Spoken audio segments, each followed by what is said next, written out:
কৃষক card, family card দিতে দিতেই বিএনপির তেল ফুরিয়ে গিয়েছে।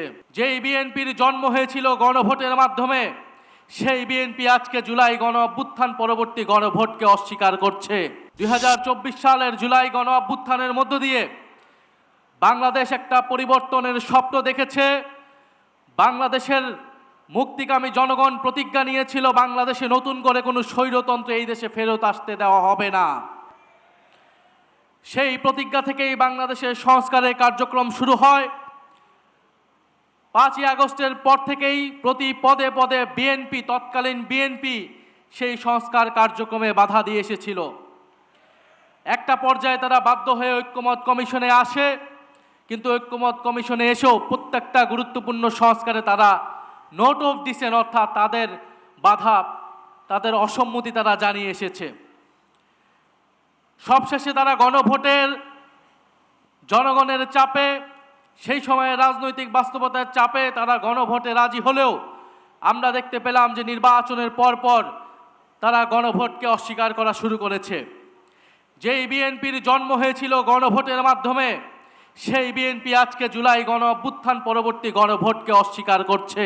পারতপক্ষে বিএনপি তার অস্তিত্বকেই অস্বীকার করতে শুরু করে দিয়েছে।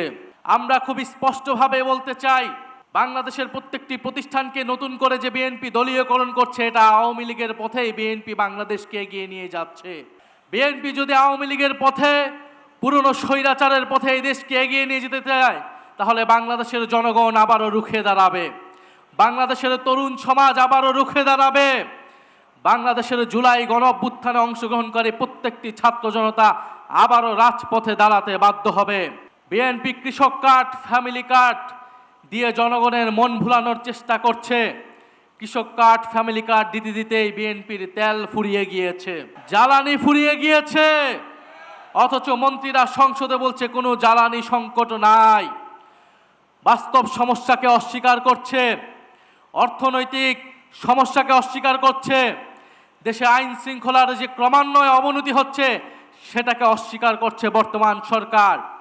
আমরা সর্বাত্মকভাবে এই সরকারকে সহযোগিতা করতে প্রস্তুত ছিলাম দেশের স্বার্থে, জনগণের স্বার্থে, কিন্তু বিএনপি সরকার সেই সকল সহযোগিতা নেওয়ার সকল দরজা বন্ধ করে দিচ্ছে।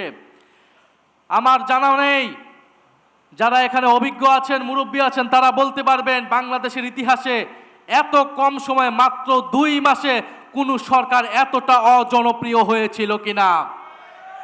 বিএনপি সেটা বাস্তবে প্রমাণ করে দিয়েছে। এই সরকার 2 মাসে যতটা অজনপ্রিয় হয়েছে, আমরা জানি না আগামী 6 মাসে তার পরিণতি কি হবে, তার অবস্থান কি হবে। আমরা দেশে কোনো অস্থিতিশীলতা চাই না।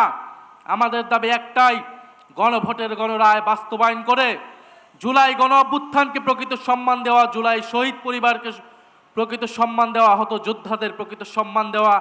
আমরা সেটার জন্য রাজপথে আছি, সংসদে আছি। ইনশাআল্লাহ আমরা ঐক্যবদ্ধভাবে আমাদের সে দাবি আদায় করে ছাড়বো ইনশাআল্লাহ। খবরের কাগজ, নিখাদ, নির্ভীক, নিরপেক্ষ।